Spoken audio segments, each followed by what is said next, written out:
沈女士，彤彤下个月的医药费账户余额已不足，请及时续缴。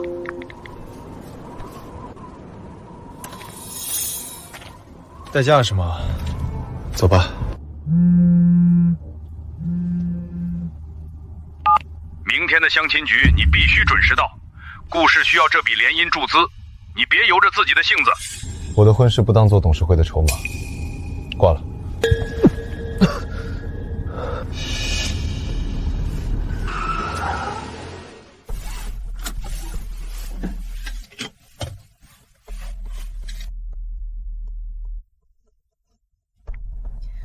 顾先生，代驾费单程100元，刚才的薄荷糖和温水不值钱。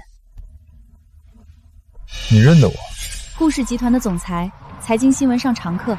顾总，您的车停好了，我先走了。你叫什么名字？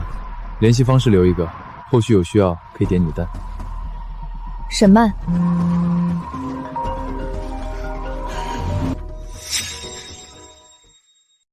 沈女士，彤彤这次的特效药和下周的手术预付款总共还差3万，今天必须补齐，否则药房无法发药。麻烦您每张卡都试一下，有多少刷多少。哟，这不是当年的沈大风控吗？怎么沦落为代驾了？沈曼，你何必把自己搞得这么狼狈？彤彤看病的钱不够吧？只要你点个头，承认当年是你私自做了违规担保，这3万块我现在帮你付。拿着吧，别死要面子活受罪，孩子生病可等不起。李月，月鼎当年倒闭的那个窟窿到底是谁挪用的？你心里最清楚。那笔账我代替公司背了个人担保，我还是因为我守法律规矩，不是因为我心虚。收起你们的施舍。两位有时间在医院耀武扬威，不如好好祈祷月鼎名下的关联账目永远别被人审计。适配。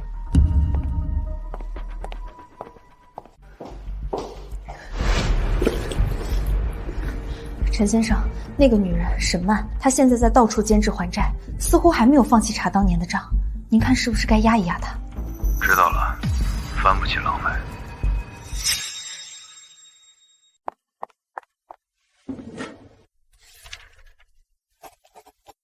这是某拟收购公司的近3年财报。前2位应聘者都认为这份财报符合行业规范，盈利稳健。沈女士，谈谈你的看法。这份财报表面干净，但有3处严重的勾入矛盾。第一，应收账款周转天数异常缩短，但销售费用却同比下降了15%，这不符合市场逻辑。第二，也是最隐蔽的一点，该公司通过左手倒右手的空壳循环开票，虚增了至少30%的经营性现金流。这不是一份稳健的财报，这是一颗随时会引爆的财务炸弹。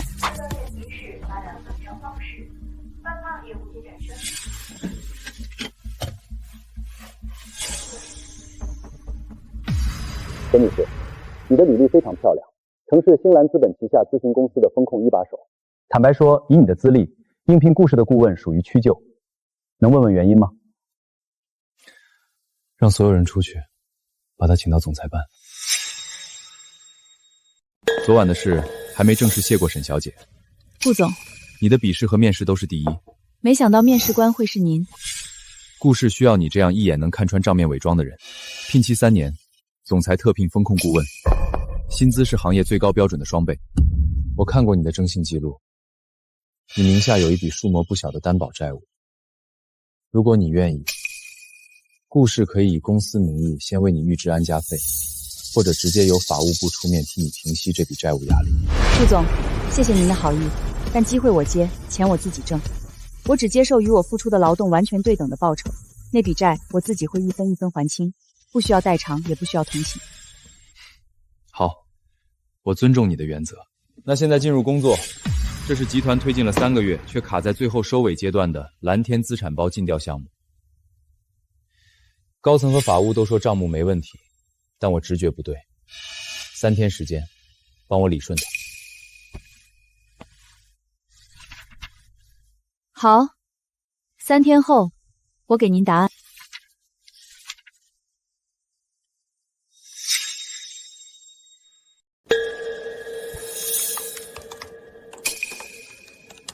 新来的特批顾问，架子不小啊。这资产包是董事会几个老总亲自定的，能有什么问题？我看他就是拿捏着总裁的关系进来走个过场，3天想推翻3个月的尽调，做梦吧！陈总，故意新招了个女顾问，已经在查蓝天资产包的底层数据了。那里面慌什么？一个背着一身债被星兰踢出来的女人，去放风给媒体和董事会。顾总，外面都在传这个沈曼的底细，他一个信用受限的人，凭什么查我们的核心项目？并购时间不等人，必须立刻按原价签约，否则教团的违约金你来承担吗？各位董事，不用等3天，现在是第48小时，我已经拿到了完整的穿透数据。顾总，请给我10分钟。让他说，出了问题，我担。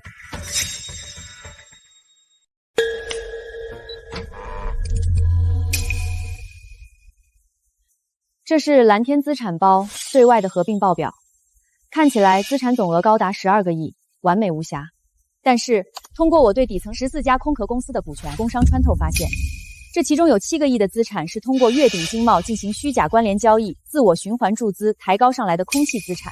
这是合法的公开穿透链路图，大家请看资金回流路径。如果顾氏今天签署了这份合同，以原价并购，那么集团将在签约后的第1个财季度直接面临硬性亏空近4个亿，并背上长达5年的隐性诉讼风险。链路清晰，证据确凿，这幸好拦下了，否则顾氏脱层皮啊！什么？全被他拆穿了！一帮废物！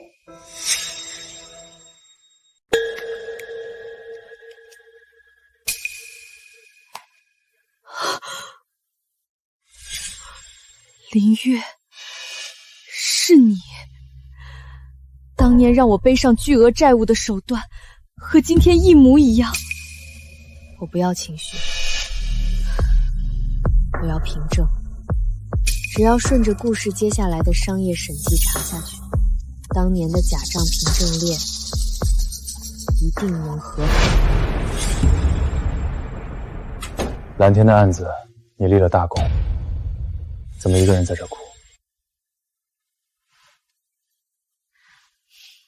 顾总，只是查到了一些旧事。沈曼，顾氏的合规和法务资源从今天起对你全面开放，你想查什么，我陪你。我们按商业规矩查到底，把黑的翻成白的。彤彤，爸爸来看你了，跟爸爸去吃大餐好不好？妈妈说不能跟陌生人走，你很久没回来看我和妈妈了。什么？我尽一个父亲的义务，你没权利阻止。你带他过这种苦日子，他连手术费都凑不齐。老师，这是我的孩子。林先生，法律上的抚养权和监护权全在我这儿，有什么话请让你的律师找我，不要在学校门口丢了你林总的体面。彤彤，跟妈妈回家。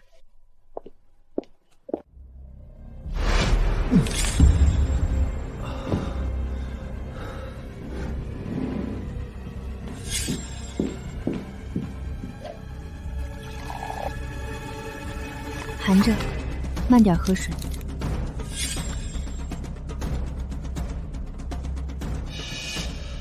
小时候我爸妈忙着争股权，把我一个人丢在家里，我胃疼到晕倒也没人管。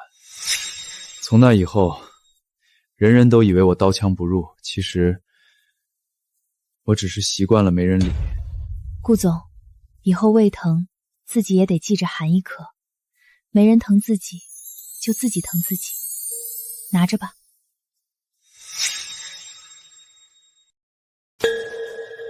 顾总，收到消息，陈燕联合了林月的月顶，准备在明天的竞标会上联手做局。林月公开散布谣言，说我们顾氏的财务风控有巨大漏洞，想在评标委面前扣我们的分。不仅如此，陈燕名下的标书条件优惠的不合常理，开出了极高的利润对赌。我们如果不跟，这个关键项目就输了。沈顾问，你怎么看？陈燕的超高利润对赌是一个典型的商业陷阱，大家看这几条隐藏的对赌补充条款，表面上给云端科技让利，实际上却把后续10年的运营成本和资金沉淀全部压在了中标方身上。一旦触发对赌，故事会被彻底拖垮。那依你的专业，怎么破这个局？反向报价结构，我们不跟他们拼表面的高利润，我们把标书的核心改为全生命周期成本控制，虚高成本一笔算明白，既能规避对赌陷阱，又能真的卡死陈燕的利润底线。好，标书立刻按沈顾问的方案改，明天正面应战。沈曼，只要你在这份协议上签字，承认当年的星兰亏空是你的决策失误，作为交换，我立刻注资帮你清空名下的所有债务，彤彤的手术费我也全包，你不用再当什么当代驾、当顾问，去过你的安稳日子。在我的字典里，清白比清零更重要。我宁可一分一分自己还到老，也绝不用谎言换一时的轻松。你的脏钱留着给自己买退路。顾氏集团提出的反向报价结构与全生命周期成本控制方案，精准指出了本项目后续的隐性资金风险，具备极高风控意识。我宣布，云端科技核心项目由顾氏集团中标。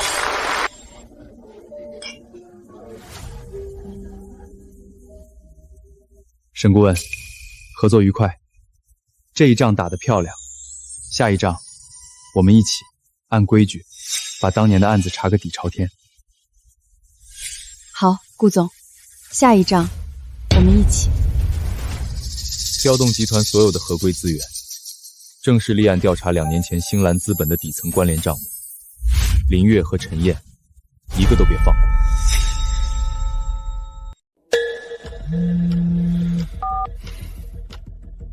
4季酒店西餐厅，江家小姐江棠刚从国外回来，你必须来。我说过，我的婚事我自己做主。你做主，顾氏现在需要江氏的投资渠道，这不是你个人的事儿。今晚7点我会去。顾总，蓝天的尽调补充报告我整理好了。进来。这是昨晚加急整理出来的，所有关联公司穿透数据已经补充完整。陈岩那边的捧杀舆论我也做了应对预案。今晚我有个应酬，可能会很晚。那我提前把晚上的工作安排都整理好，明天一早报给你。好。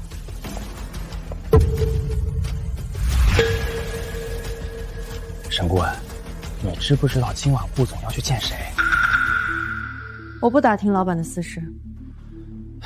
是江氏集团的千金江棠，顾董安排的一场相亲局。哦，你不关心？顾总是成年人，他的私生活我不该智慧。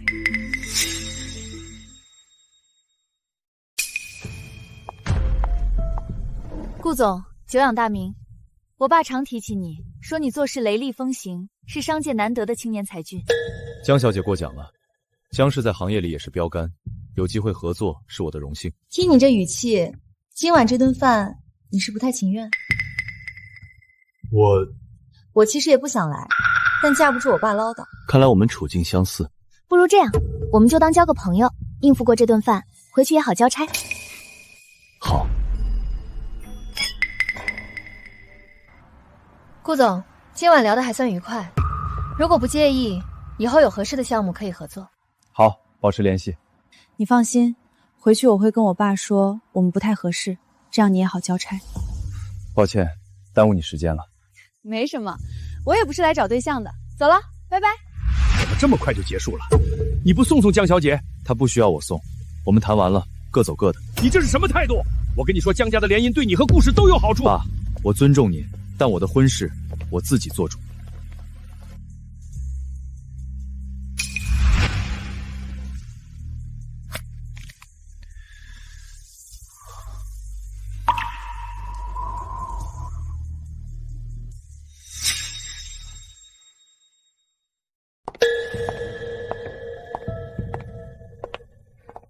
您好，请问您是顾氏的员工吗？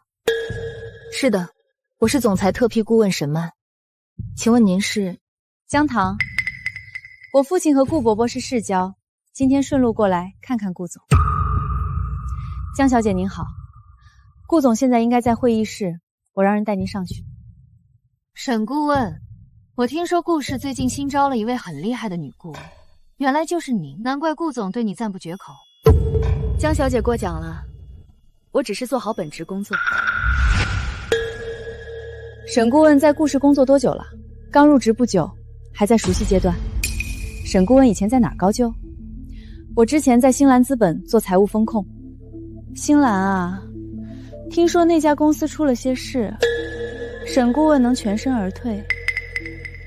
每家公司都有自己的发展轨迹，我只是那个阶段的参与者。我路过，顺便来看看你，顺便也认识一下你身边的这位红人。你来找我有事？没什么大事，昨晚回家跟我爸说了，我说跟你不太合适，但他说让我再试试。我想昨晚已经说得很清楚。我知道，但你也知道，我们这种家庭出身的人，有时候身不由己。怎么，你难道已经有喜欢的人了？这是我的私事。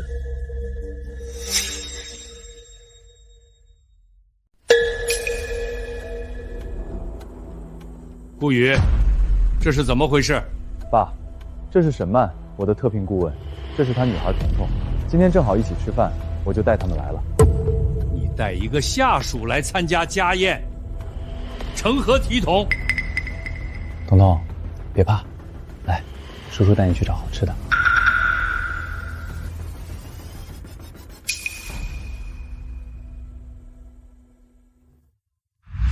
沈小姐，听说你以前在星兰资本工作，后来那家公司好像出了点问题。是的，顾董，星兰确实经历过一些经营上的波折，但那已经是过去的事了。你个人还有一些债务上的麻烦。爸，沈顾问的债务是合法合规的，与他的职业操守无关，这件事我清楚，不需要再问。小姑娘，你叫什么名字啊？我叫彤彤，爷爷你好。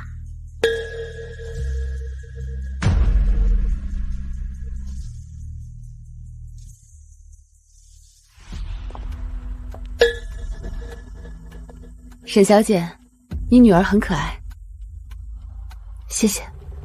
你跟顾宇关系不一般吧？只是上下级关系，是吗？我看不像。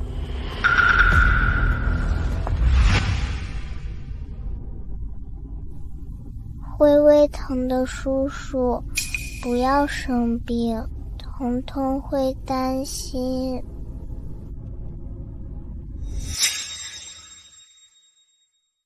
顾董的秘书刚才来电话，说今晚顾家有个家庭聚餐，让您务必参加。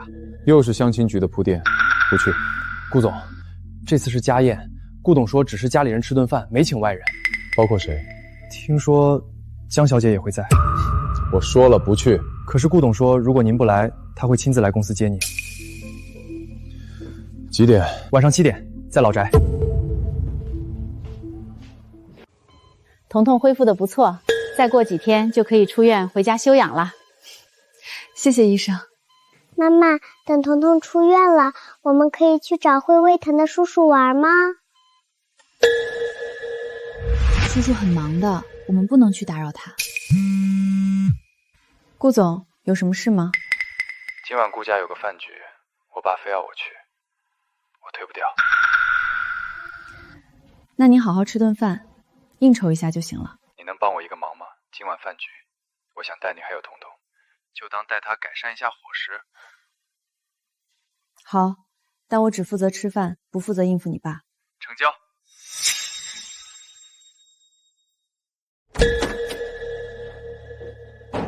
爸，你怎么来了？昨晚的事儿，我想了一夜。你跟那个女人到底什么关系？我已经说过了，她是我的特聘顾问。特聘顾问？你当我是3岁小孩？一个特聘顾问，你会带他去参加家宴，还带他的女儿？我请他吃饭是感谢他帮公司解决了蓝天资产包的问题。他的专业能力，您可以去问董事会的人。专业能力我不管，我只问你，你是不是对那个女人有意思？你以为你是总裁就可以为所欲为？我告诉你，顾氏需要江家的资源，你娶江檀是对公司最有利的选择。我不会为了公司牺牲我的婚姻。如果您觉得联姻对公司如此重要，那您可以去娶江小姐。好得很，你翅膀硬了是吧？那我也把话说清楚，你要跟那个女人在一起可以，但顾氏的未来，你就别想指望家里给你任何支持。我本来也没指望过。沈顾问，顾董来了，正在总裁办公室跟顾总吵架。吵架？吵什么？好像是因为昨天你带彤彤去家宴的事儿。知道了，谢谢提醒。你不去看看？这是顾总的私事，我一个外人不便掺和。也是，不过沈顾问，我觉得顾总对你真的很特别。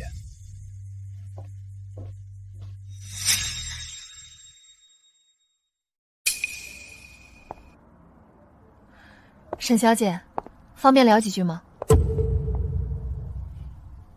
好。沈小姐，我想跟你谈谈顾宇的事。请说。昨天在家宴上，我看出来了，顾宇对你不是下属的感情，他看你的眼神我看得很清楚。说实话，我一开始也觉得联姻没什么不好，门当户对，利益结合，各取所需。但是昨天我看到你们在一起的样子，我突然不想做那个第三者。江小姐，你别误会，我不是要成全你们。人生苦短，能遇到一个让你心动的人不容易。谢谢。走了，希望下次见面是以朋友的身份。爸，我理解您为公司的考虑，但我想问您一句，当年您娶我妈是因为爱她，还是因为利益？你妈的事儿跟你不一样。有什么不一样？都是婚姻。您当年为了家族利益牺牲了自己的幸福，现在又想让我重蹈覆辙。那个沈曼，她到底有什么好？她很好，她靠自己的本事吃饭，不靠任何人施舍。她遇到再大的困难从不低头。她让我看到了一种我从来没有过的勇气。今天我爸来找我，我把话说清楚了，以后我不会再接受任何相亲安排。那江小姐呢？她也说不考虑了，她说不想掺和。从今天起，集团所有合规与风控项目优先由沈顾问负责，他的团队直接向我汇报。沈曼女士，请问您是如何在短短几天内识破蓝天资产包问题的？听说您是顾氏集团破格录取的特聘顾问，请问您有什么背景吗？有传闻称您曾是星蓝资本的风控负责人，能谈谈那段经历吗？各位记者朋友，我只是顾氏的一名普通员工，做的是本职工作。沈顾问这是要火啊！这么多记者来采访他，听说是有人在媒体那边放风，说她是顾氏的财务女神，专门挑她的当红来炒作。沈顾问，恭喜登上热搜，这只是开始。顾总，你看这个。陈燕，她想干什么？这明显是捧杀，先把我捧上天，制造舆论，再等我犯错的时候，把所有问题都放大。你想怎么应对？第一，这段时间我尽量不接受任何采访，保持低调。第二，我手上的每一个项目都要做到滴水不漏，不给他们任何把柄。好，我会让法务部配合你，所有经手的文件都要留痕。还有一点，我怀疑陈岩的下一个动作可能是翻我的旧账。你是说星兰的事儿？他既然能把我捧起来，就一定有办法把我拉下去。星兰的旧事是他手里最致命的武器，那就别让他得逞。星兰的旧案，我们一起查，先他一步把真相摆出来。好，很好，继续加把火，把他的热度炒得越高越好。陈总，如果他真的扛住了呢？扛住？他扛不住的。你帮我查一下，他跟星兰旧案到底有多少牵连，还有他前夫林月，想办法联系上他。明白。今天谢谢你。谢什么？谢谢你愿意帮我翻案。我说过，你要打的仗，我陪你打。顾宇，你有没有想过，如果我翻案失败，你的名声也会受到影响？想过，但我不在乎。为什么？因为我相信你，也因为我不想再错过了。这是华盛实业的项目尽调委托。华盛是行业里出了名的不规范，前2任顾问都栽在他们手上。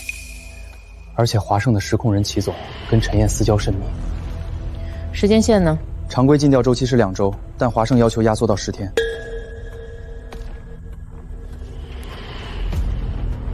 10天做一家不规范企业的尽调，这是在挖坑等我跳。沈顾问，久仰大名，顾氏能派您来是我们的荣幸。齐总客气了，尽调期间还请您多配合。没问题，全面开放，想看什么随便看。沈顾问，华盛近3年的采购合同和付款证据根本不匹配，至少有10几笔对不上。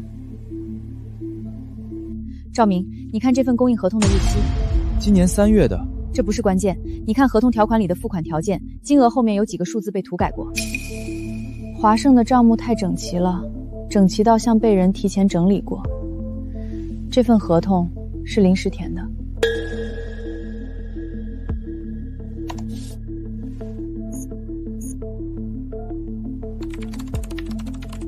5月15，这是截止日期的前一天。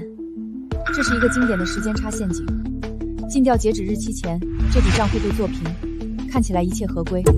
但等尽调结束，评审通过后，这笔钱就会蒸发。陈燕给他挖的坑就在这里。你打算怎么办？从现在开始，我每天固定一份截屏证据，发到我自己开的一个独立加密邮箱里，第三方留痕，有据可查。沈顾问，请您就华盛实业的尽调结果做陈述。经过为期9天的尽调，我发现华盛实业存在3处重大财务问题。第一，近2年有3笔超过500万的采购合同，付款凭证与供货记录无法对应。第二，存在一笔虚拟到账，这笔钱从未真正进入华盛账户。这上面有每一天的原始数据与次日数据变化的比对记录。根据沈顾问提供的记录，华盛在尽调第5天至第7天之间，确实对3处账面数据进行了修改，且未向尽调方报备。徐总，您有什么要解释的吗？经评议团认定，华盛实业存在刻意隐瞒重大财务问题、违规修改尽调数据的行为，建议将华盛列入行业观察名单，暂停其参与行业联合项目资格。陈总，您不留下听听评议结果吗？沈顾问果然名不虚传，这场您赢了。不是我赢了，是真相赢了。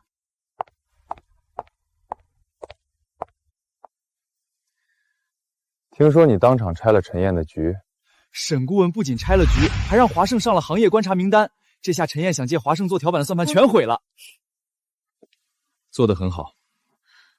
我只是不想再被人当棋子了。走吧，请你们喝咖啡。不喝咖啡，胃疼。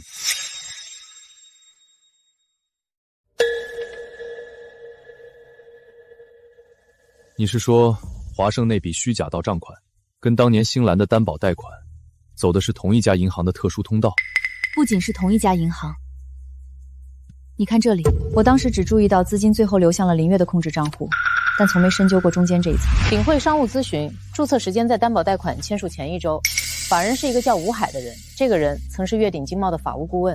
鼎汇的注册地是一条根本不存在的虚构地址，而且这家公司只存在了7个月就注销了，恰好是在担保贷款到期事情爆出来之后，林月先注册了鼎汇做资金中转，钱从银行贷款出来后，先打到鼎汇，再从鼎汇划到粤鼎。这样如果出了问题，他的粤鼎可以直接说资金没有直接接手。但你作为担保人，一旦银行追债，追的是你个人，而林月跟鼎汇之间的关系被藏起来了。鼎汇它像一座桥，把银行的钱从合规的河道引向了林月的私人口袋，而这座桥的通行费就是他的担保签名。赵明，帮我查一下，当年给鼎汇做工商注册代办的是哪家服务机构？您好，我是顾氏集团的顾问沈曼，想向您打听一家公司的工商代办记录，鼎汇商务咨询。那家公司我记得，因为很奇怪，注册时所有材料都是齐全的，但法人从没露过面，全程是代理人代办。代理人叫什么？时间太久了，我不记得名字，只记得是个女的，戴着口罩，说话很冷静。如果是你帮我注册的空壳公司，那你从一开始就知道这是个局。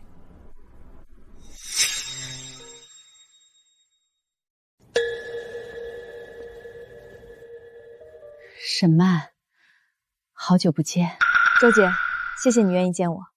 这么多年没联系，你突然让人找我，是有什么事吗？周姐，你还记得当年星兰那笔担保贷款的会议吗？记得，那场会是我做的会议记录。沈曼，这么多年我一直想跟你说，当年那个会议签到表你签了字，但你不是自愿签的。你知道，你当时在外地出差，是林月让我把签到表加上了你的名字，说你回来再补签。那份签到表现在在哪儿？我离开星兰的时候，偷偷带走了一份复印件。当年我留了个心眼儿，总觉得那笔贷款不对劲。你是我带出来的人，我不忍心看你背黑锅。沈曼，我不知道这份东西能不能帮你翻案，但它是我能给你的全部了。周姐，谢谢你，这份东西对我来说比什么都重要。后悔当年没有站出来，现在年纪大了，不就是为了对得起自己的良心吗？后面如果需要您出面作证，需要的时候你就找我。我这把老骨头没别的本事。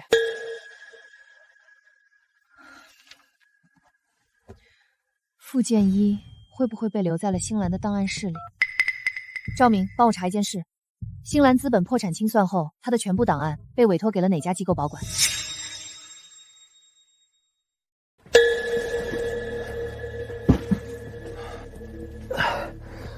沈顾问，星兰的档案足足有30多项，我们这样翻得翻到什么时候？我不需要全部，只需要找到当年那场会议的傅建一。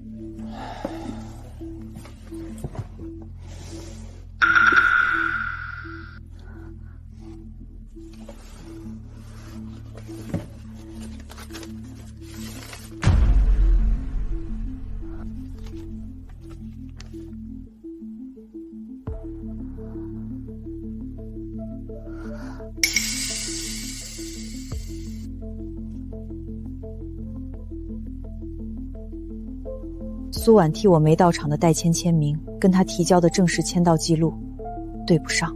也就是说，苏婉当年提交的签到记录是假的？破绽终于露出来了。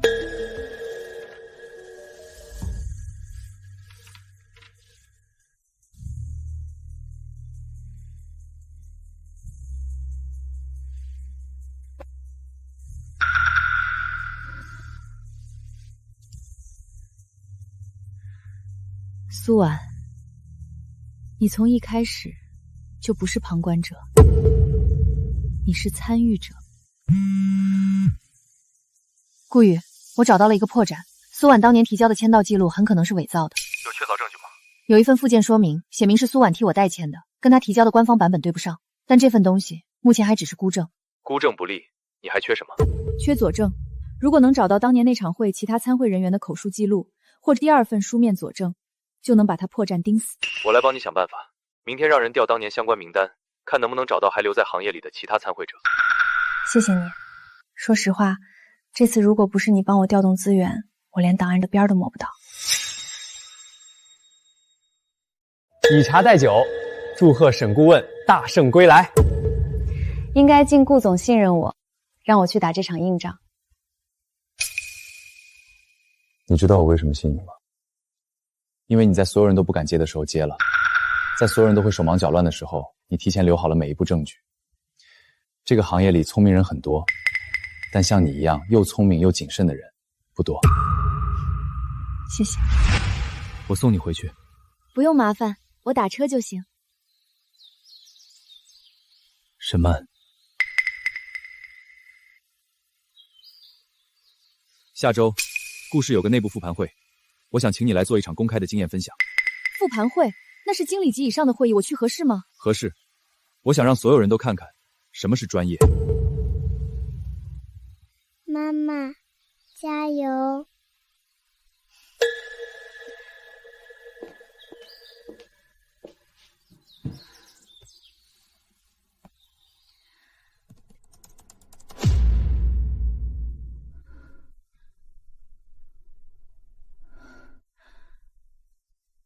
华生的背后，不只是陈燕，还有月鼎的影子。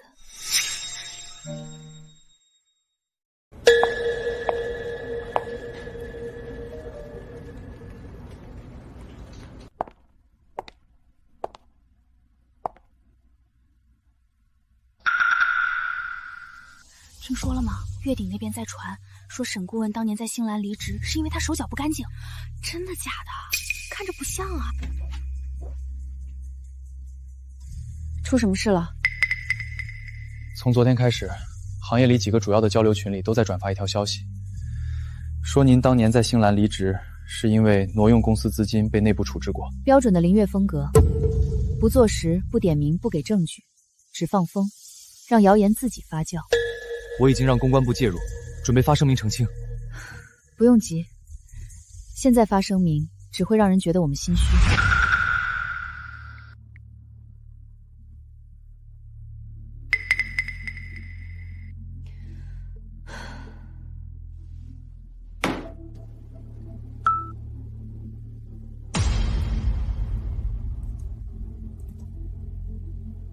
现在不回应，等谣言坐实，沈顾问的行业口碑就毁了。顾总，问题是对方没有明确指名道姓，我们如果主动对号入座，反而会被说成心虚辩解。让我来开一场复盘会。刚才顾总跟我说，下周有故事的内部复盘会，我建议改成公开复盘会，邀请行业里的合作方、媒体，甚至评议团代表参加。我用一场公开的专业展示，让所有人都看到我沈曼是什么人。你确定？人在做，天在看。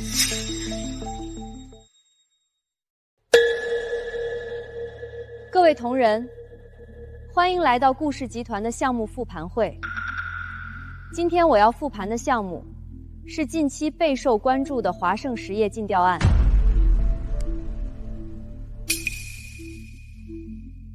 在尽调过程中，我们发现华盛实业存在3处财务漏洞。接下来我会逐条展示我们的发现过程与判断依据。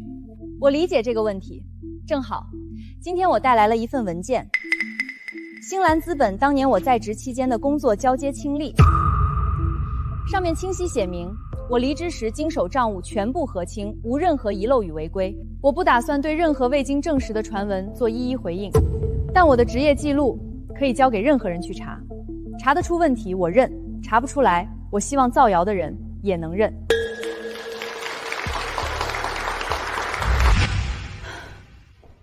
说得很好，尤其是最后那段。我只是把事实摆出来，事实本身最有力量。林月散布的那些谣言，我已经让顾氏的合规部门去处理了。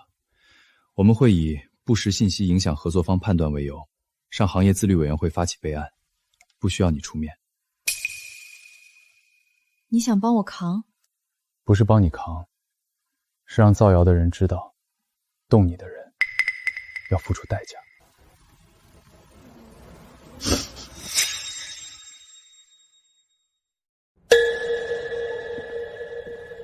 还不休息？习惯性再看一眼，今天的反馈好的有点不真实。你随身还带着这个？胃不舒服的时候含一颗，习惯了。沈曼，之前你说你背着债，带着孩子，还要翻案，怕连累别人。今天复盘会上你说的那句造谣的人也应该认，我一直在想，如果你当年没有遇到林月，没有背那些债，你的人生会不会不一样？但后来我想通了，你之所以是今天的你，恰恰是因为你走过那些路，没有那些路，你不会是能在评议场上反杀陈燕的人，不会是今天让全场鼓掌的人，你不必怕连累我。所以我想站在你身边，不是因为你完美，而是因为不管多难，你都没放弃过自己。你知道我多久没有听过这种话了吗？谢谢你。走吧，我送你回去。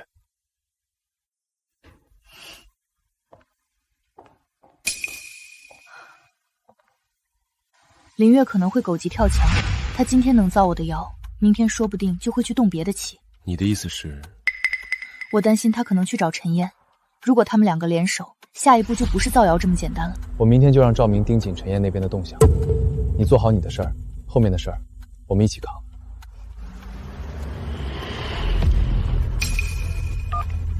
赵明，帮我查一下林月和陈燕最近有没有往来记录。陈总，我也不跟你绕弯子。沈曼那女人已经摸到了星兰旧案的边，如果再让她查下去，不光是我，连你当年从月鼎拿过的那笔渠道佣金也瞒不住。你要我怎么帮你？沈曼正在翻当年的担保文件，我需要你帮我在那份文件上再加一道封签。这东西会变成他知情参与的反证。林月，你这个人真的很不简单，自己老婆都能算计成这样。她早不是我老婆了。顾总，查到了，昨晚林月和陈岩在城东一家私人会所待了近3个小时。他们谈了什么？会所包间没有监控，但据服务人员回忆，两人出来时表情都很轻松，应该谈成了。我猜到了，林月走投无路，一定会找帮手，而陈岩是他能找到的最好的帮手。他在外面放你的谣言，你在复盘会上用实力翻盘，他正面打不过你，一定会走暗路。你担心他会在翻案的关键文件上动手脚？不只是担心，我几乎可以肯定，林月和陈岩下一个目标就是你已经找到的那份证据。所以，我已经把最重要的原件提前提出了公司。你什么时候准备的？从周姐把会议记录给我的那天晚上，我吃过的亏够多了，不会再让同一个人把我打倒第2次。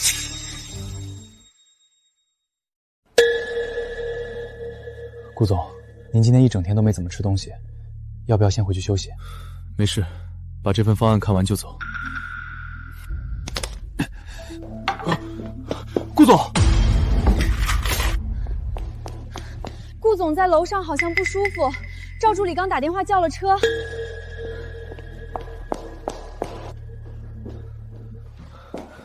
药呢？胃药在哪儿？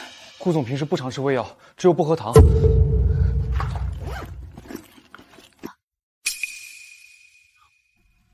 多久了？什么？胃病，不是今天才有的吧？从接手故事开始，压力大的时候顾不上吃饭。胃不好的人不能喝冷茶。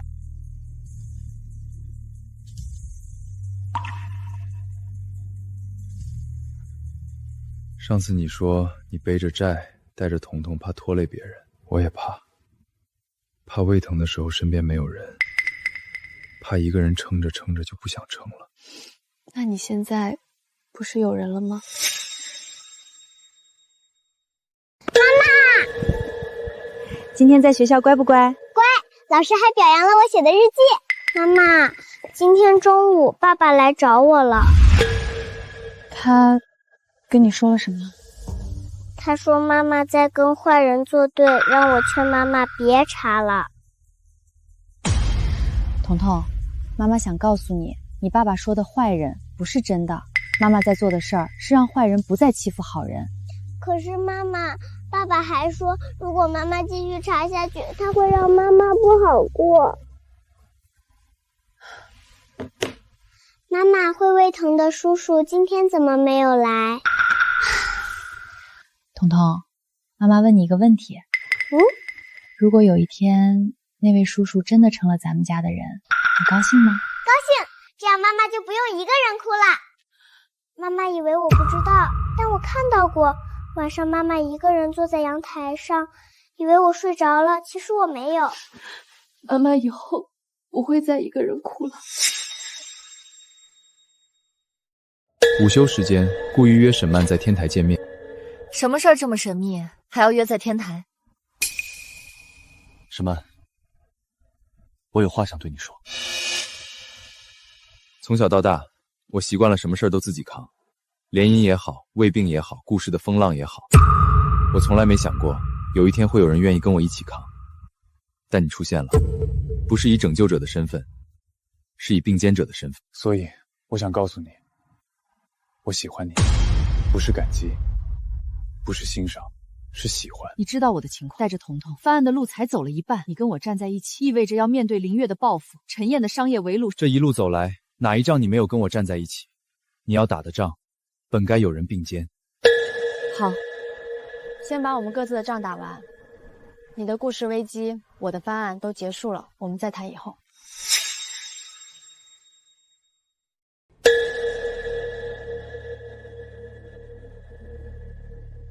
今日紧急评议会议由陈燕先生发起。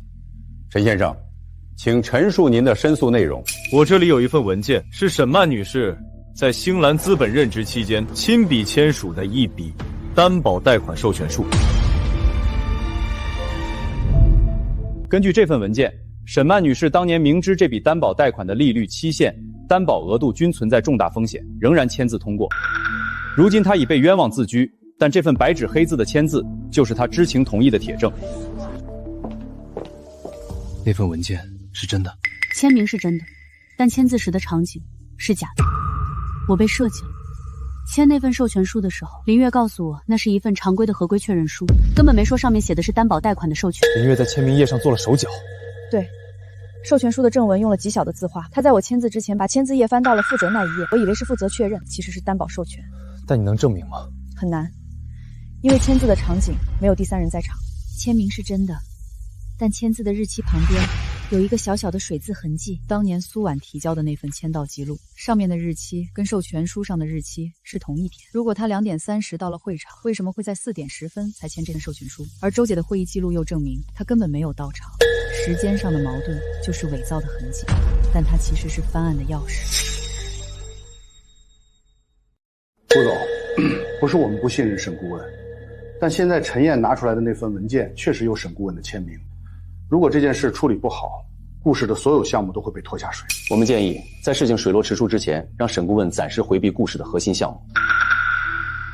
我理解各位董事的顾虑，我可以暂时不参与顾氏核心项目，但有一个要求，我需要3天的时间，让我自己来处理这件事。你不该答应回避，我可以力保你。顾瑜，这一仗让我自己先打，你相信我，我应对得来。但你要答应我，不要一个人扛。我不会一个人，我还有你。如果签到记录是真的，我应该14点30就在会场，那为什么授权书要等到16点10分才签？如果周姐的记录是真的，我根本没到场，那签到记录就是假的。而只要证明苏婉在撒谎，那份授权书就可以被重新审查。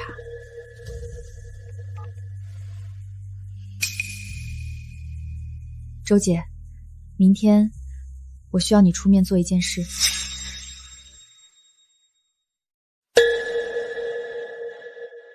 沈女士，您要鉴定的是2份文件上沈曼签名的书写时间是否一致？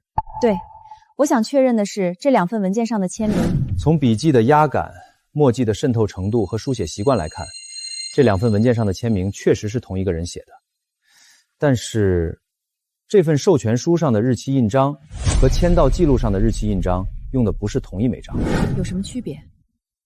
您看，授权书上的日期印章边缘有一个细微的缺口，这是一个磨损痕迹，而签到记录上的日期印章边缘是完整的，说明这2份文件盖章的时间不同，或者根本不是同一个部门盖的章。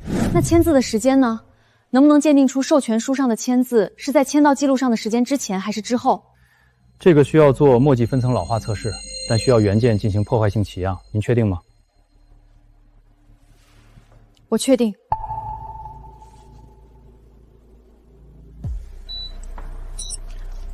结果出来了。怎么样？授权书上签字的墨迹，老化程度比签到记录上的签名早了约3个小时。换句话说，您先签了授权书，然后才在签到记录上签了名。但如果签到记录上的时间是14点30分，而授权书上的时间是16点10分，正常的墨迹老化顺序应该是反过来的。这说明签到记录上的时间是伪造的，我签字的时间顺序被颠倒了过来。有结果了。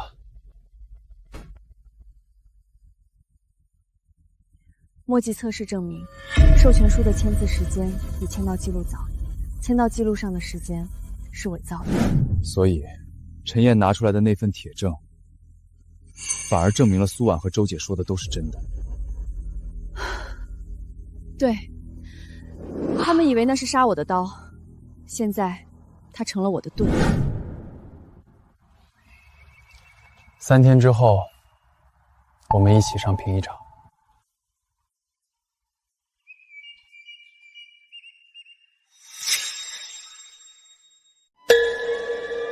沈顾问，请就陈燕先生提交的担保授权书一事做出你的陈述。经过汉文笔记评议中心的权威鉴定，陈燕先生提交的担保授权书与苏婉女士提交的签到记录之间存在一处关键矛盾。授权书上我签字的墨迹老化程度比签到记录上的签名早了约3个小时，也就是说，我先签了授权书，然后才签到。但如果我真的在14点30分到场，应该先签到再签字。墨迹鉴定证明，签到记录上的时间是伪造的，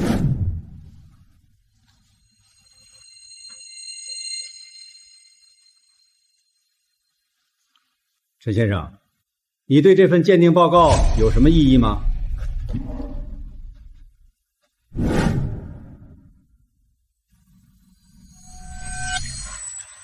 以更好的这种效果产生。根据汉文笔记评议中心的鉴定报告，本评议团初步认定，陈燕先生提交的担保授权书与苏婉女士提交的签到记录在时间逻辑上存在无法解释的矛盾，签到记录的真实性受到重大质疑。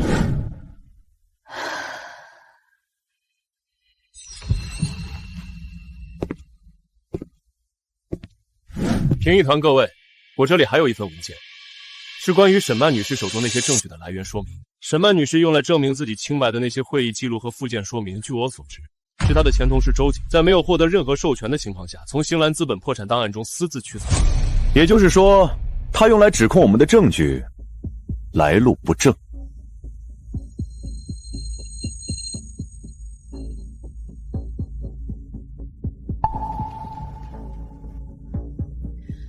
我请求评议团允许我就这份程序质疑提交答辩，3天，再给我3天。可以，3天后继续评议。周姐的会议记录是在离开星兰时顺手带走的复印件，附件1是从星兰破产档案中调取的原件，但调取过程没有正式的授权文件。笔迹鉴定是基于上述证据做出的，如果上述证据被认定来路不正，鉴定结果也会被质疑。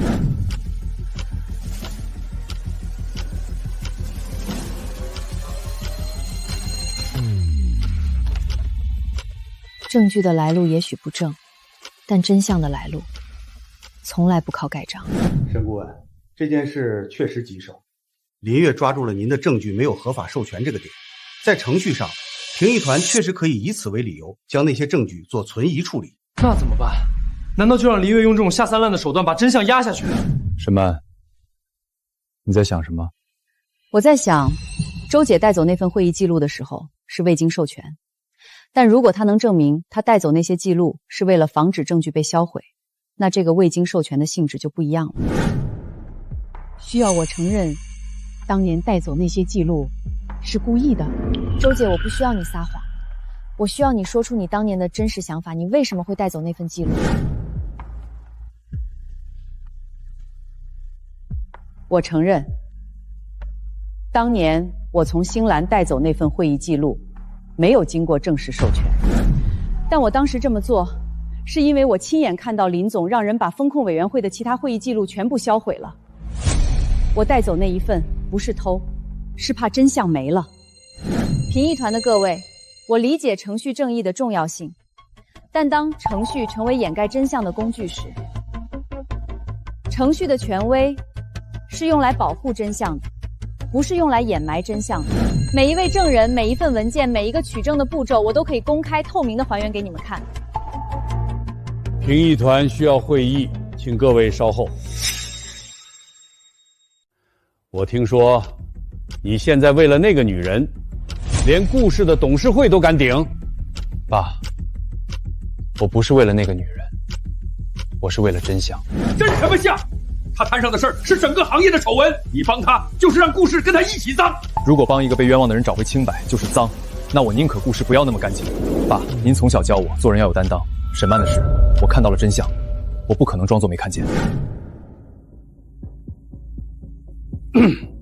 顾总，关于您公开力挺沈曼顾问的事情，我们几位董事讨论了一下，认为这件事儿对顾氏的声誉影响太大，希望您能重新考虑。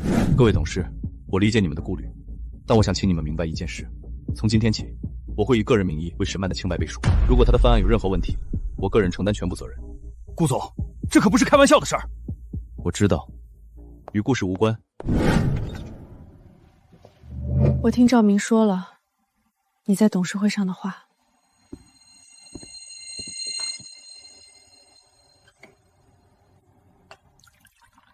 他们早晚要知道我的立场。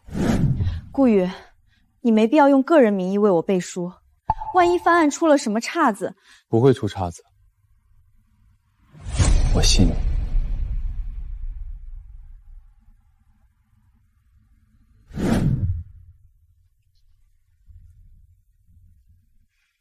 那我不能让信我的人失望。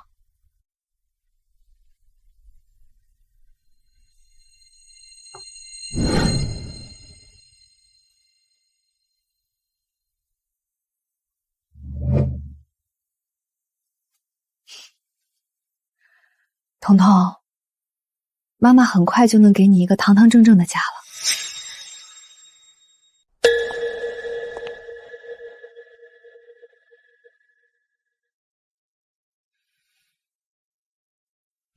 证人，请陈述您当年在兴兰资本风控委员会会议上的所见所闻。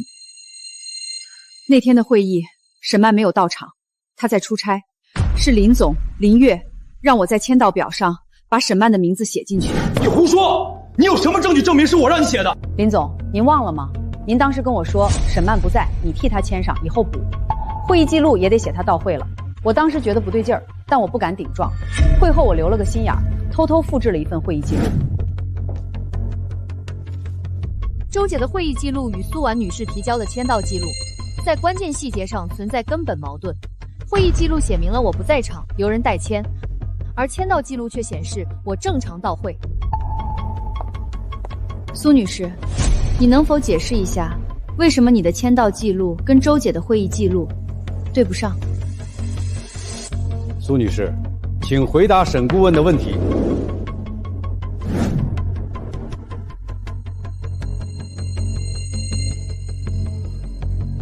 签到记录是林月让我改的。苏婉，你……林月说，只要签到记录写的对，沈曼就洗不干净。他让我把代签改成本人到会。他说，反正文件是他让周姐写的，周姐不敢说出去。我没想到，周姐会站出来。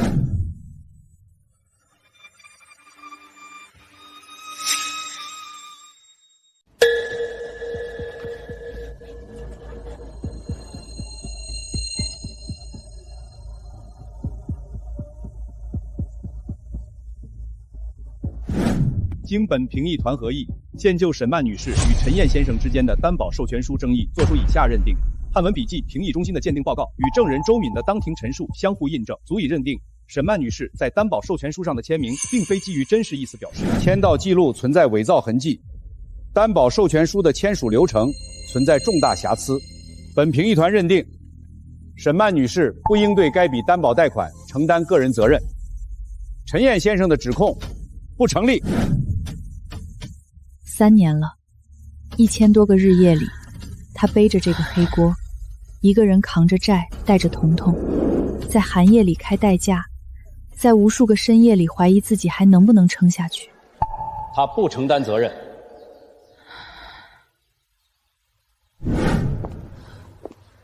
感觉怎么样？感觉好像终于可以呼吸了。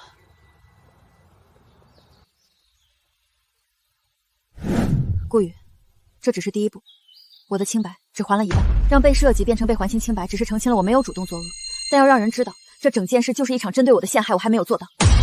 我知道，但第一步你已经走完了，剩下的路我陪你走。都是你！要不是你当年签那个破签到记录的时候留了把柄，沈曼怎么可能翻得了案？林月，你讲不讲道理？当年是你说随便签一下就行，反正没人敢查的。我让你随便签，没让你留下证据。林月，你摸摸自己的良心，当年设计沈曼的是谁？伪造担保文件的是谁？让周姐改签到记录的又是谁？你凭什么把所有责任都推到我头上？你给我闭嘴！你要是敢说出去，我让你在这个行业里待不下去。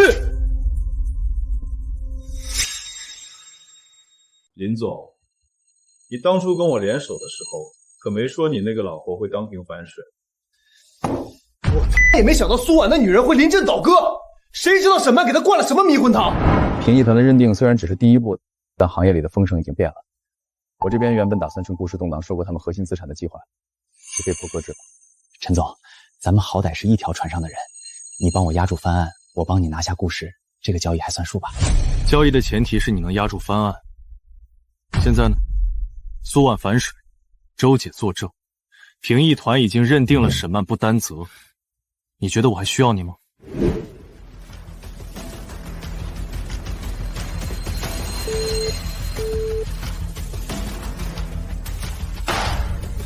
苏婉，你等着。说实话，那天站在证人席上的时候，我腿都在抖。周姐，谢谢你，没有你，我走不到这一步。你别谢我，我当年在场，该说的本来就应该说，只是我懦弱了这么多年，一直没敢开口。沈曼，你比我勇敢，你一个背着债带着孩子的女人，敢跟林月那样的人硬碰硬，周姐佩服你。我不只是勇敢，没有退路了，但走出来了才发现，退路这种东西，其实有没有都无所谓，往前走就行了。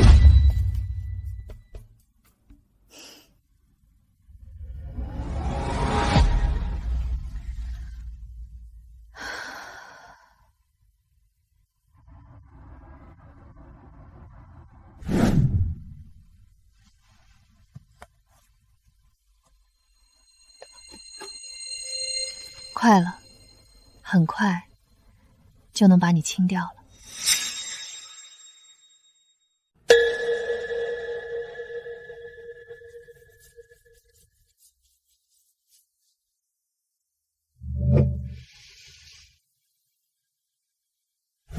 沈曼，我认输了。林月想把所有事情都推到我头上，他说伪造签到记录是我一个人的主意，担保授权书的事也是我一个人做的。我不想替他背这个黑锅。那你找我是想做什么呢？我可以把当年林月让我做的一切全部写成书面材料，签字按手印交给你。条件呢？你拿到这些东西之后，能不能不要再追究我？我可以离开这个城市，再也不回来。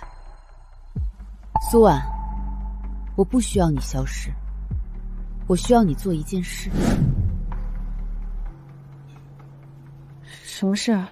把真相说出来，在公开的场合，面对行业评议团，把你知道的一切说出来。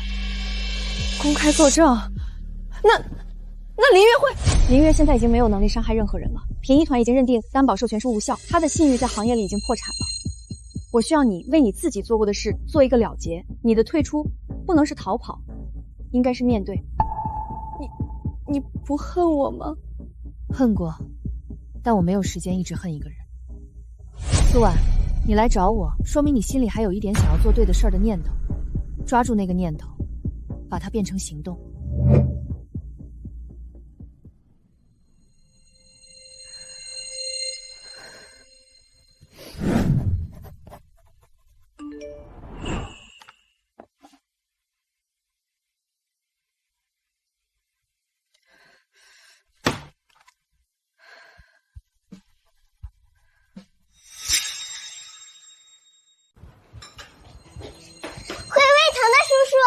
彤彤，今天在学校学了什么？学了我的家的作文。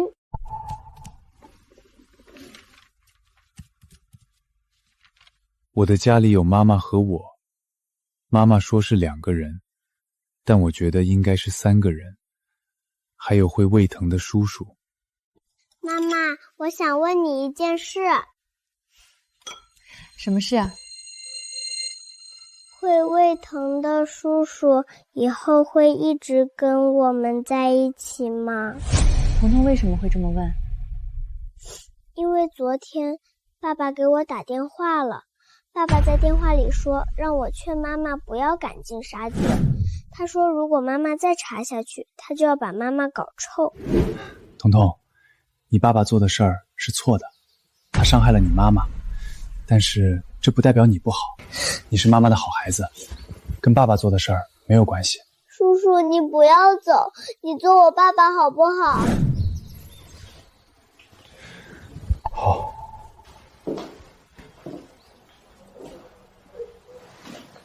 去睡午觉。顾宇，谢谢你刚才对彤彤说的那些话。我会当一个好爸爸。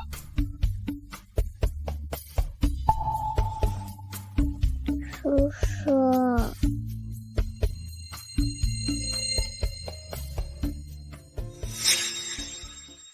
跟顾玉的事儿，最近怎么没动静了？因为不会有动静了。什么意思？顾家那边反悔了？不是顾家反悔，是我。我不想继续了。为什么？顾宇有什么不好？顾氏的家底，顾宇的品貌，在整个行业里也是数一数二的。爸，顾宇很好，但他不喜欢我。我以前觉得联姻嘛，喜不喜欢不重要，合适就行。但最近我看到了他是怎么对另一个人的，不是客气，不是礼貌，是真的把他放在心里。我忽然觉得，我也想被一个人那样放在心上，所以我不想将就了。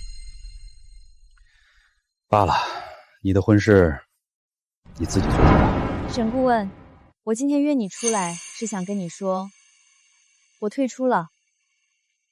别误会，不是因为你赢了，而是因为我想明白了，我不应该把自己放在一段没有回应的关系里。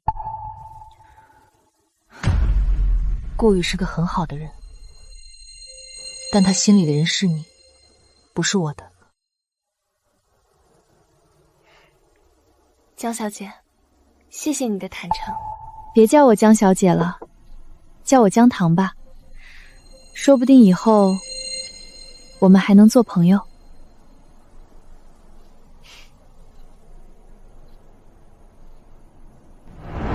江家退婚了，你满意了？爸，江棠退婚是他自己的选择，我跟他从来没有开始过，谈不上退。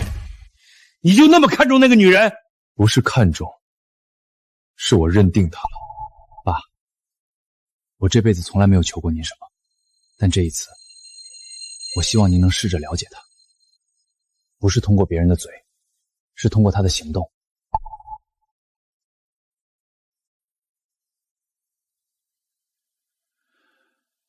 那就让她来见我一次吧。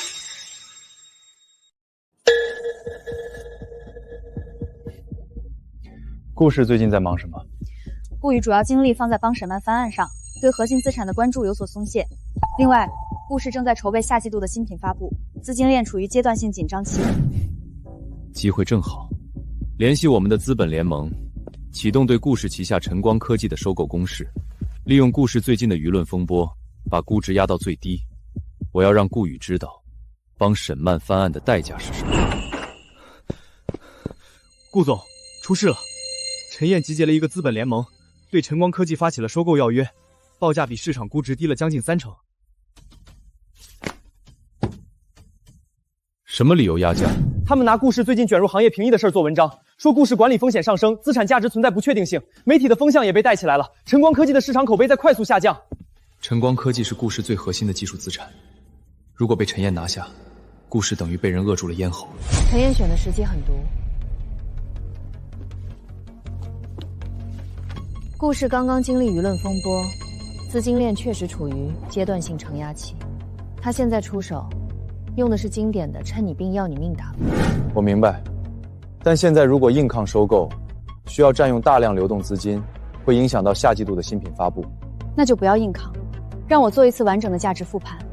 我要看看晨光科技的真实价值到底是多少。沈曼，你的翻案还没完全结束，现在又要帮我处理晨光的事，你扛得住吗？你忘了，我们说好的，先把各自的账打完，但你的账就是我的账。现在行业大环境不好，顾氏的现金流也不宽裕，与其硬扛，不如趁现在出个好价钱，把晨光科技变现，集中资源做其他业务。晨光科技是顾氏未来3年的核心增长引擎，卖掉晨光，顾氏就等于砍掉了自己的翅膀。但如果不卖，我们拿什么跟陈燕的资本联盟对抗？硬扛的话，新品发布会都可能受影响。各位董事，给我2周时间，2周之内我会拿出晨光科技的完整价值评估，证明陈燕的报价严重低估了它的真实价值。2周？顾总，收购邀约的有效期只有10天。各位董事，我想说几句话。我在顾氏担任顾问这段时间，参与过晨光科技的财务梳理。根据我掌握的数据，晨光科技目前正在研发的2项核心技术，一旦产业化，估值至少是目前市场估值的2倍。陈燕现在压价收购，不是晨光不值钱，而是他不想让你们看到他值钱的那一面。沈顾问，你确定你的数据准确？我可以用我的专业信誉担保，如果我的评估结果低于陈燕报价的1倍半，我主动辞去顾氏的所有职务。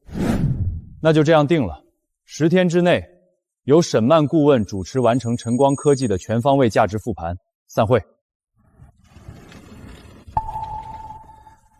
你说的那2项核心技术是真的？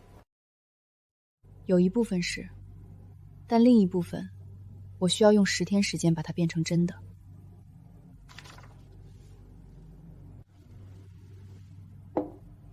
谢谢。沈曼，谢谢你。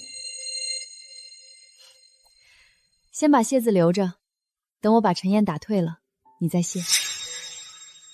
沈顾问，您要看的是研发中的全自动光学检测系统。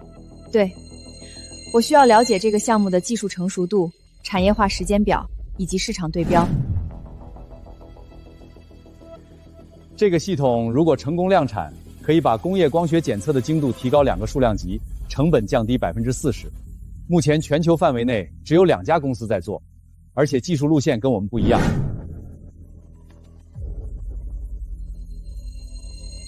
距离产业化还有多远？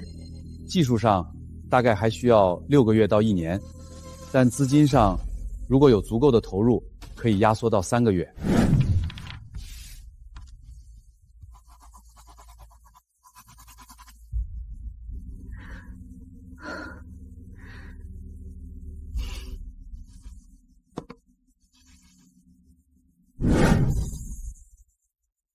顾宇，我需要你帮我确认一件事：如果追加研发投入，晨光科技的产业化时间表能压缩到什么程度？我明天一早给你答复。 3个小时后，评估结果出来了。如果从其他项目紧急调拨资金和人手，产业化时间可以压缩到4个月。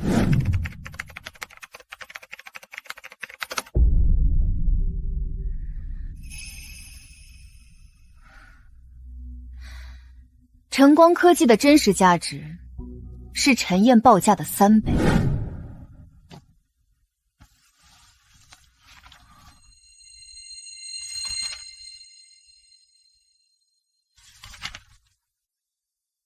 3倍？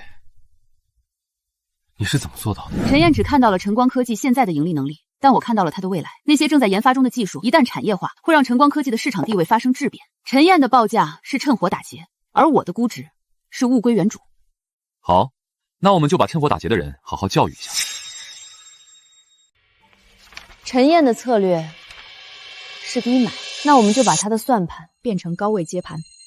你的意思是，我们不直接拒绝收购，而是把晨光科技的真实价值展示给他看，让他自己提高报价。对，他以为晨光只值他报的那个价，但如果他看到我们的估值报告，他就会知道自己低估了。而一旦他提高报价，他的资本联盟的成本就会大幅上升。但他凭什么相信我们的估值？所以我们需要一个公开路演，不是拒绝收购的路演，而是展示晨光科技未来价值的路演，让市场和投资人看到晨光到底值多少钱。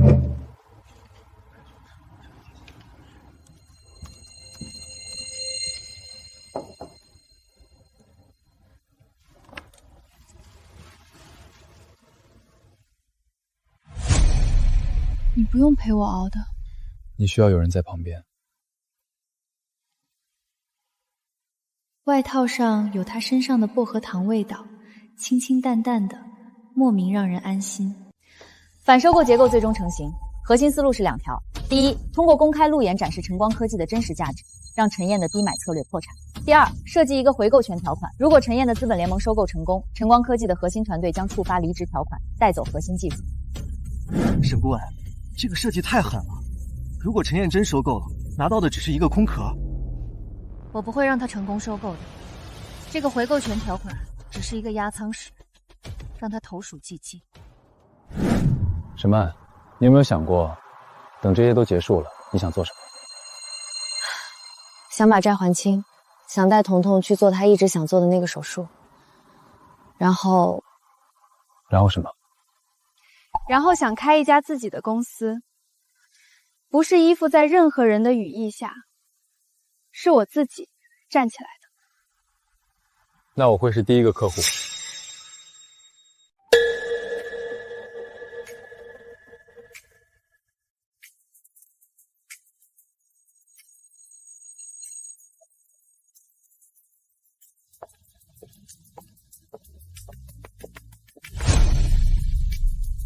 各位，今天站在这里，不是为了说服任何人买或者卖，我只是想展示一个事实：晨光科技的真实价值远不止市场上看到的那个数字。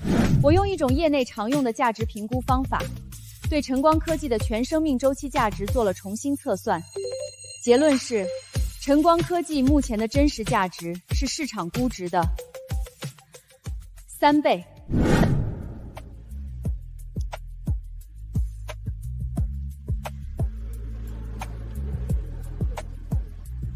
沈顾问，您说的产业化时间表是4个月，但如果4个月之后实现不了呢？如果4个月实现不了，晨光科技的价值不会降低，因为它现在已有的技术储备和市场份额本身就支撑了它目前的市值。我做的估值模型已经把最坏情况的缓冲量考虑了进来。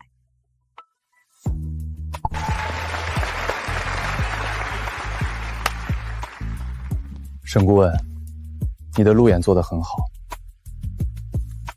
谢谢。但这不是结束。我知道，但我从来不害怕继续下去。他输了。他没有输，他只是看到了他不愿意看到的事实。晨光科技不是他买得起的。走吧，该回家了。彤彤还在等我吃饭。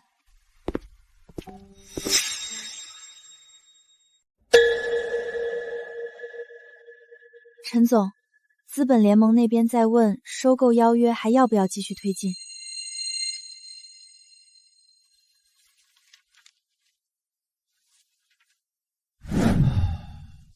撤回收购要约。撤回？沈曼说的对，晨光科技不是我买得起的，至少现在不是。这一局我输了。顾总，陈燕撤回收购要约了。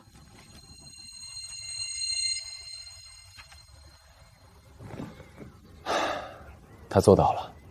沈顾问是真的厉害，说实话，我一开始还担心，但他是真的靠专业翻的盘。赵明，帮我安排一件事。您说。今晚我要请沈曼吃饭，一个很重要的人。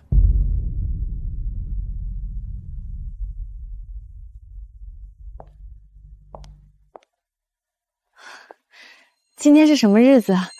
这么隆重。庆祝我们打赢了一场硬仗。陈燕那边确认了。今天下午正式撤回收购邀约。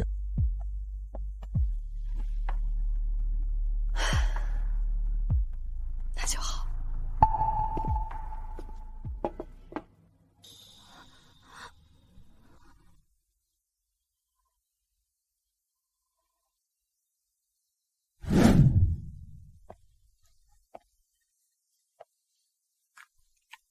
沈曼，从寒夜的街口遇到你的那一刻起，我从来没有想过，一个人可以改变另一个人的世界。你教会了我，有些东西不是用价格来衡量的，比如信任，比如并肩，比如爱。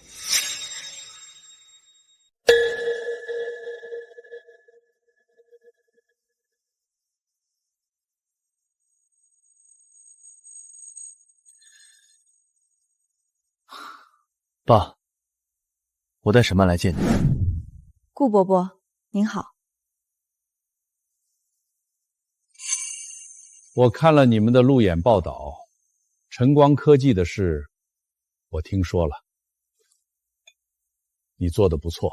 谢谢顾伯伯。晨光科技是顾宇的心血，我只是做了应该做的事。你以为我只看重你的专业能力？我让人查过你，不是查你的黑料，是查你这3年的还款记录。每个月无论多难，你都按时还款，没有一次逾期，没有一次找借口。一个背着债带着孩子的女人能做到这一步不容易。欠债还钱，天经地义，我不觉得这有什么值得夸奖的。好，很好。沈曼，我之前反对你和顾宇，不是因为你不好，是因为我不知道你有多好。现在我知道了，你选的人，我不反对了。爸，谢谢你。别急着谢我，以后你们的日子还是要靠你们自己过。我只是不再挡路了。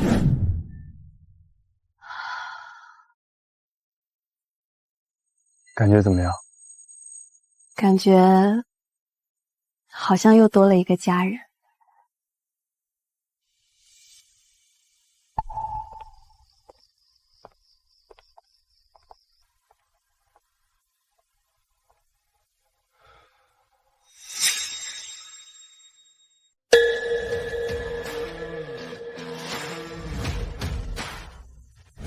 苏婉女士，请宣读你的陈述。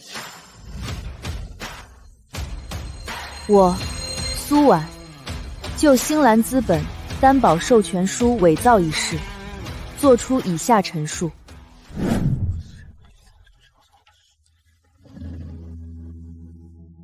经本评议团最终合议，就星兰资本担保授权书一案，作出以下正式认定：沈曼女士在星兰资本任职期间，不应对相关担保贷款承担任何个人责任。相关人员林月、苏婉的行为构成行业违规，本评议团将依照行业自律公约予以处理，以备正式还原。沈曼，太好了，真的太好了。周姐，谢谢你。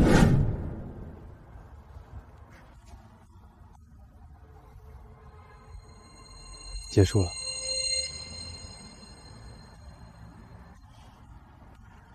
是啊，结束了。妈妈，我听说你今天打赢了大怪兽。对，妈妈打赢了最后一只大怪兽。妈妈，这个给你，以后你就不用怕怪兽了。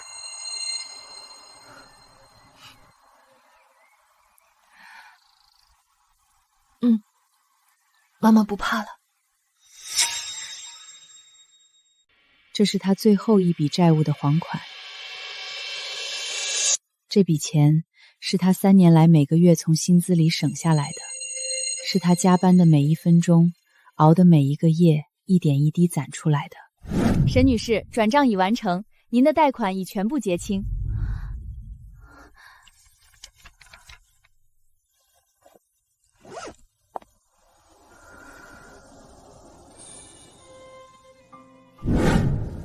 还清了，3年前欠的债，我一分不差全还完了。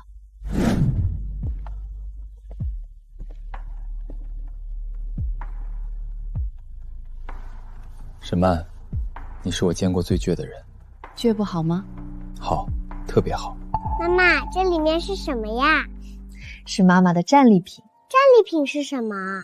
战利品就是你打了一场很累很累的仗，然后你赢了，你就可以把东西放进盒子里，告诉自己我做到了。叔叔，你看，妈妈的战利品盒子里还有我画的你。那你能不能帮我在画上写一行字？写什么？就写我们是一家人。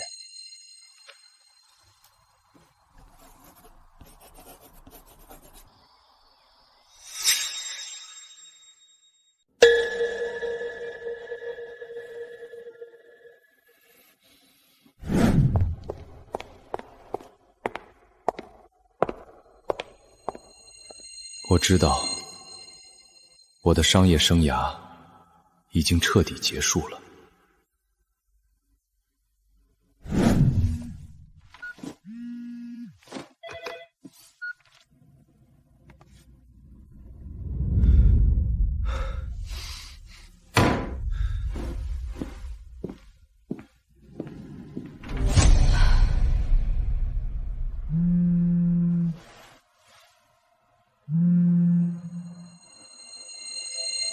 好。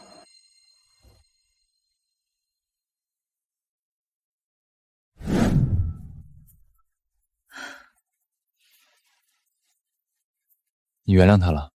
说不上原谅不原谅，我只是觉得一个人愿意在最后关头做对的事，值得有一个重新开始的机会。你们在干什么呀？我们在想明天吃什么。我想吃糖醋排骨。好，明天我做。窗外夜色渐深，屋内笑声轻轻回荡。那些曾经压在沈曼身上的重担、债务、黑锅、背叛，终于全都过去了，剩下的是平淡的、温暖的、有人陪伴的日子，而这正是他3年来一直想要的东西。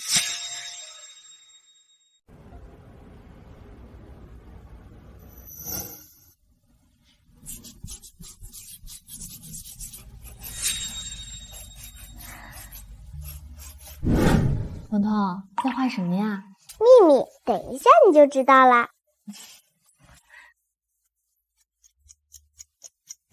妈妈，你看，我画好了。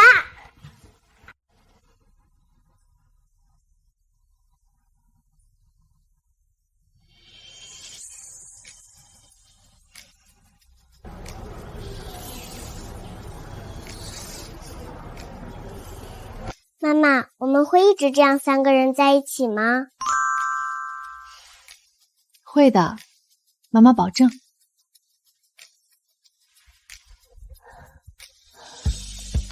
叔叔，你看，我画了我们3个。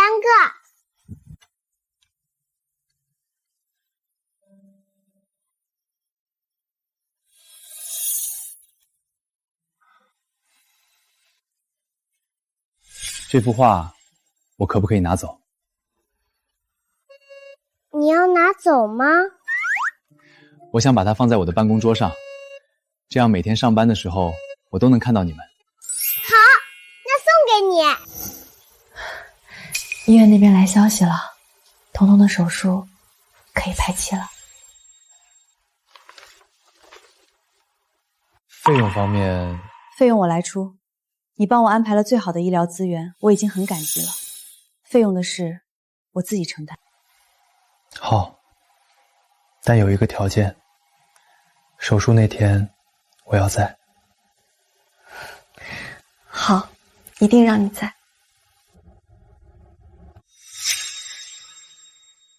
沈女士，目前最好的手术窗口期是下个月的第3周，这个时间我们的专家团队都在，那就按您说的时间安排吧。婚礼策划公司给了我3个可选日期，你看看哪个合适？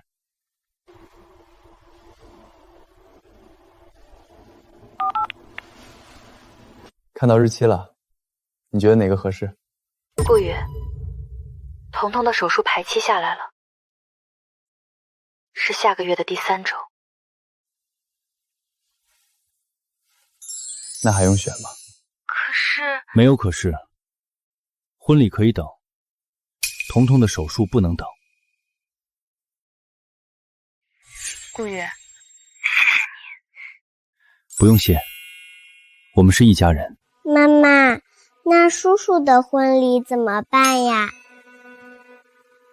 你怎么知道叔叔要办婚礼？叔叔跟我说的呀，他说要让我当花童。叔叔说了，彤彤的身体最重要，婚礼可以等彤彤好了以后再办。妈妈，那我一定要快快好起来，我还要当最漂亮的花童呢。好，妈妈等你。顾宇，我刚才在想，我们是不是可以换个思路？什么思路？婚礼可以等，但登记是不是可以先办了？沈曼，你是认真的吗？我什么时候不认真了？好，那明天就去登记。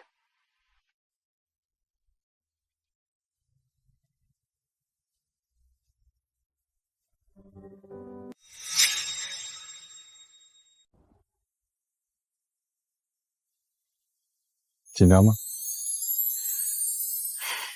有一点。别怕，有我。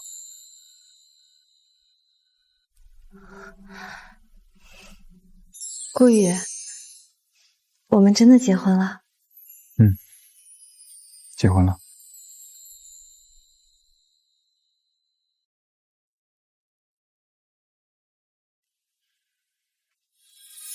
沈曼，从今天起，你就是我们顾家的人了。爸，我会好好和顾宇过日子的。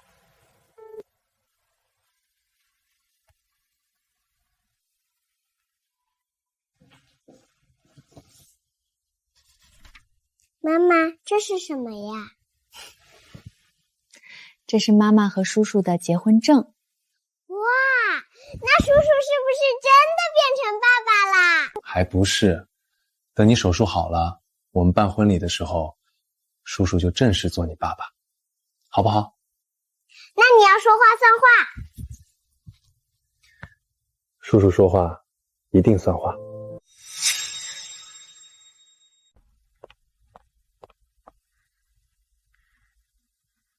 妈妈，我不怕，你说过的，睡一觉就好了。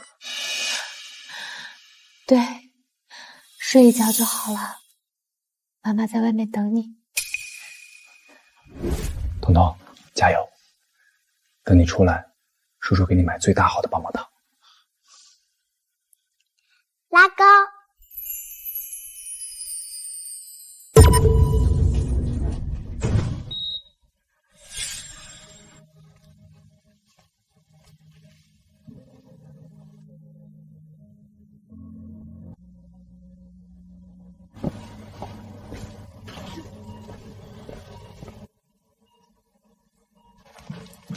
顾总，沈顾问，先吃点东西吧，还不知道等多久。我不饿。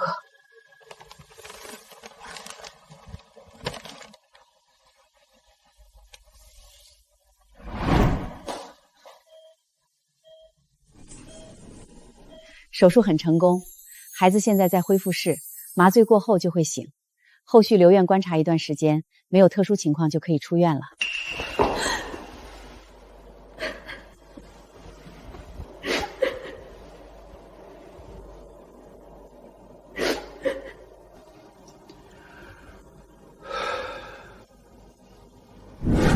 妈妈，叔叔的棒棒糖呢？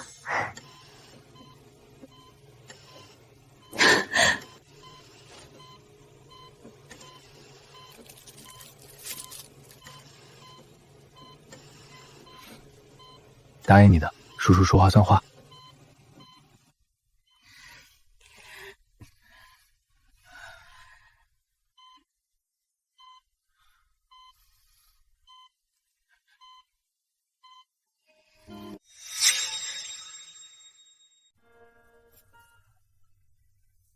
叔叔，你过来一下。怎么了？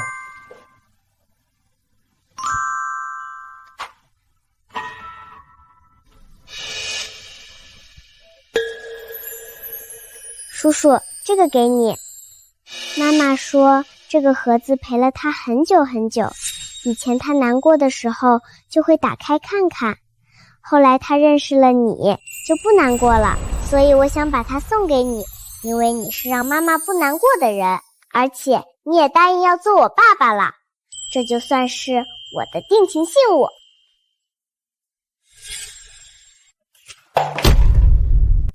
彤彤，谢谢你，叔叔会好好收着。妈妈，你以后不用再把这个盒子当宝贝了，因为你有叔叔了，不对，有爸爸啦。妈妈知道了。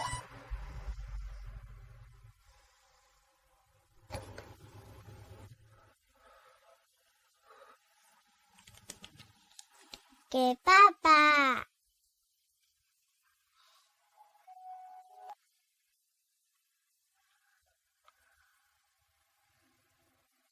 我一定会当一个好爸爸。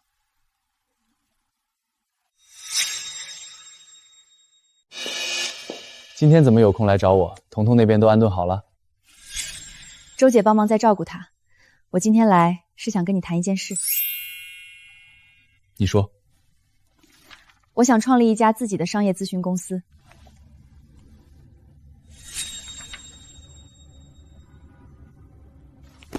曼城顾问，名字很好听。曼是我的名字，城是前程的意思。我希望这家公司能帮更多的人看清自己的前程。所以，你之前拒绝我提议你进顾氏做高管，是因为你早就想好了要自己创业？不是不想在顾氏工作，而是我不想一辈子站在你的影子里，我想用自己的脚站一次。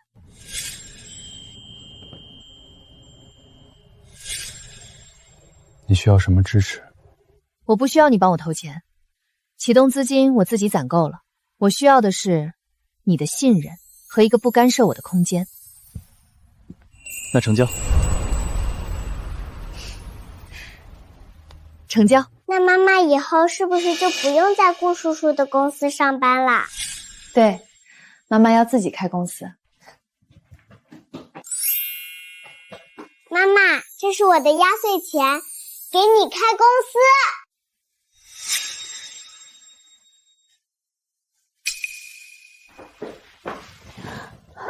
彤彤，妈妈不用你的钱，妈妈自己有钱。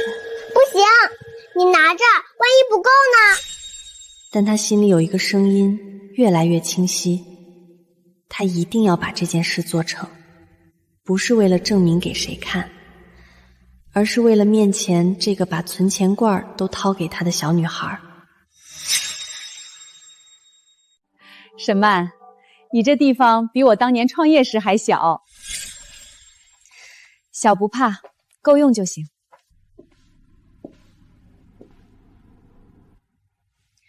第一单生意有方向了吗？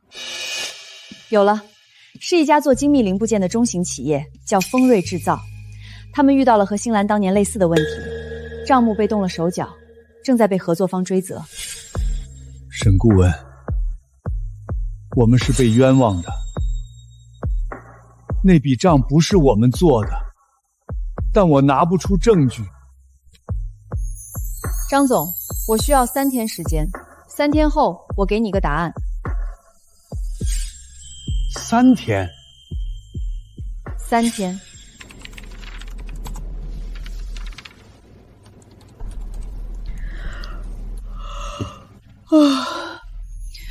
沈曼，你都不困的吗？当年星兰出事的时候，我希望有人能这样帮我，没有人，所以现在我要做那个人。休息10分钟，我帮你盯着。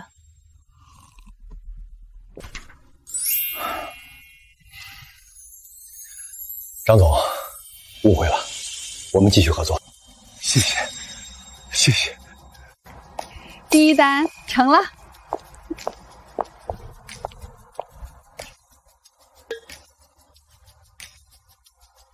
第一单签了，恭喜！晚上给你和团队庆功。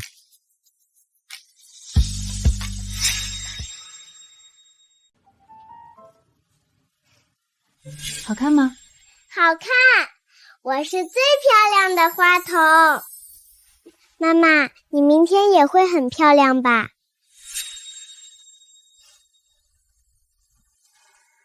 妈妈不需要很漂亮，妈妈只需要开心就好了。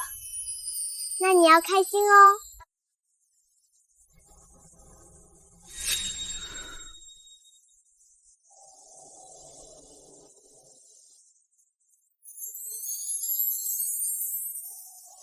沈曼，我这个人以前不太会跟人相处，胃痛的时候含一颗糖就觉得自己能扛过去，但遇到你之后，我发现有些事不是一个人扛过来的，是你教会了我什么叫有人并肩。以后的路不一定是顺的，但不管顺不顺，我都会在你身边，我保证。顾宇，我以前觉得一个人把债还完，把清白要回来，后来我发现，如果路上有一个人愿意陪你走，那才是真正的硬。以后你不是一个人，我也是。现在你真的是我爸爸啦！